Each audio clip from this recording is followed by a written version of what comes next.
Hello everyone and welcome back. In today's video, we will be talking about factorization.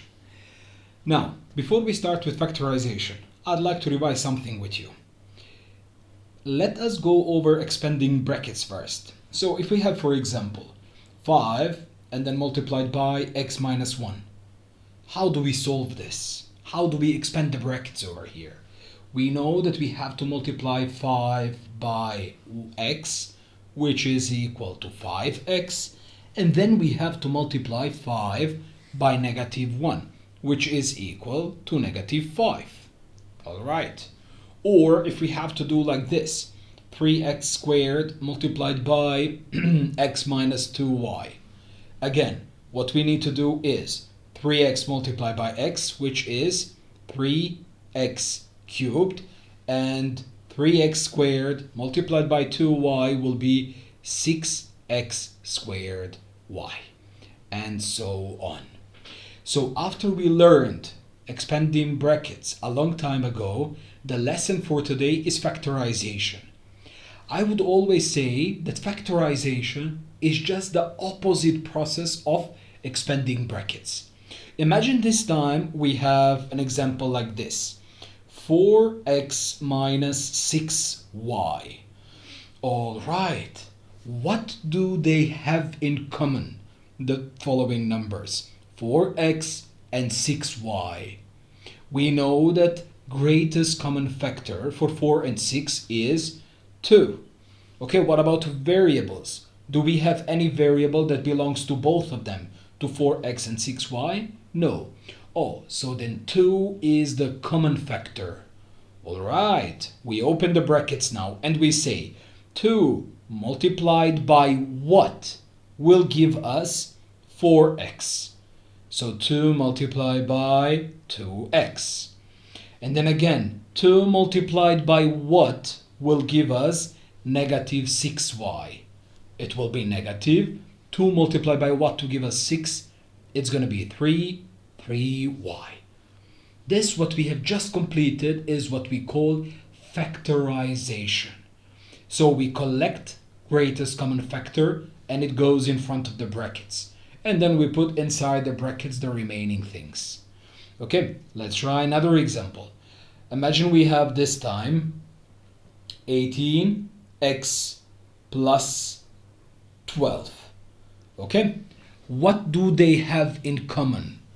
What is the number that both 18 and 12 are divisible with?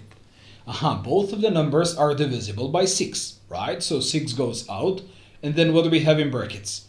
6 multiplied by what will give us 18x? 6 multiplied by 3x plus 6 multiplied by what will give us 12?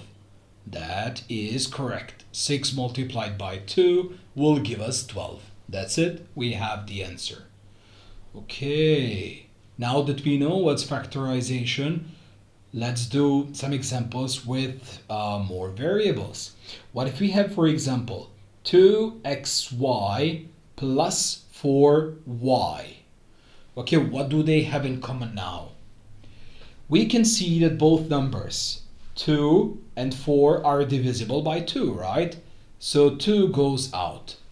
But there is something else. There is one more thing they have in common, and that is y. So if we see y in both of the terms, then it means they have y in common. All right.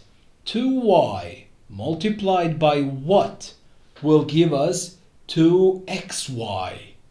So what do we miss here? We miss x, right? Because 2y multiplied by x will give us 2xy. And then we do it again. 2y multiplied by what will give us 4y? Oh, we only have to multiply that by 2. So 2y multiplied by 2 will give us 4y. Excellent. The number that is in front of the brackets is what we called highest common factor, right? Greatest common factor. Okay, what if we have, for example, 9 x to the power of 3 minus 18xy.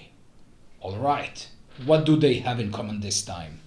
Both number 9 and number 18 are divisible by 9, right? So 9 goes out. Now we can see that there is an x here and here. But what's the highest common factor for x cubed and x?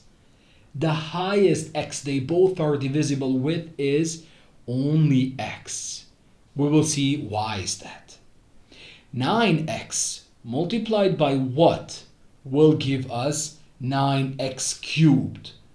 Oh, we have 9 already. X times what will give us x cubed? We know the rules. X multiplied by x to the power of 2 will give us x cubed, because here the power is 1. 1 plus 2 is equal to 3. Minus 9x multiplied by what will give us 18xy. Or 9 multiplied by 2 will give us 18. X we have already, and we are missing y. So 18xy will be, we will get that if you multiply 9x by 2y. Okay, let's have a similar example. 3a to the power of 3 minus 6a squared plus 9a. Okay, what do they all have in common? All numbers 3, 6, and 9 are divisible with 3, right? But then we have a here, and a here. The smallest of all of them, the lowest exponent, is a to the power of 1. All right, then we go one by one. 3a multiplied by what will give us 3a cubed? Oh, we need a squared minus 3a multiplied by what will give us 6a squared. 3 multiplied by 2, a multiplied by a will give us a squared.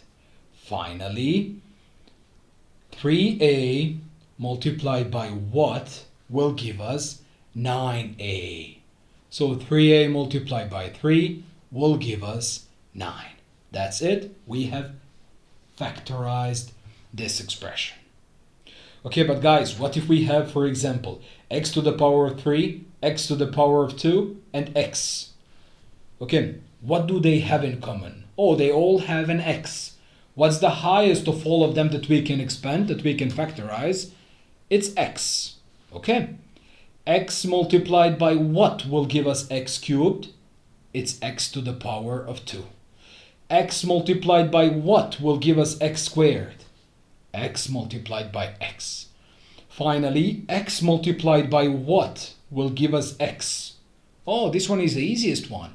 X multiplied by 1. Right, we continue from here.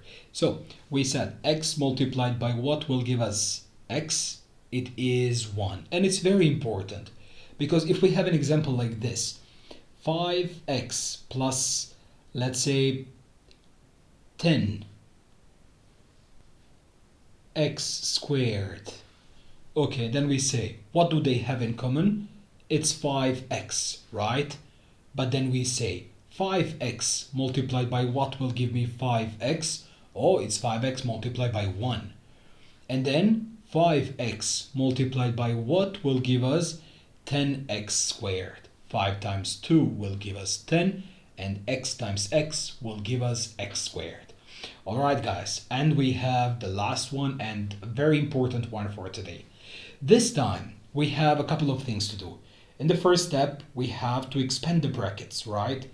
So in the first step, we have to expand the brackets. Then second step, we have to collect like terms. And then step number 3, we have to factorize. All right, step 1, expand the brackets. 3x multiplied by 2x will be equal to 6x squared. 3x multiplied by 1 will be equal to 3x. Then we copy minus 9x and plus 12. So step 1, expand the brackets, done. Step 2, collect like terms. 6x squared. Here we have positive 3x and negative 9x, which will be negative 6x and plus 12. We can see that all of them are divisible by 6, right? So 6 goes out. 6 multiplied by what will give us 6x squared? It's x squared. 6 multiplied by what will give us 6x? It's x. And 6 multiplied by what will give us 12? It's 2. With that, we are done. But in the future video, we will learn how to actually factorize more difficult examples, just like this one. 16x squared minus 49y squared, and so on. I'll see you back in the next video. That's it for today, and see you next time.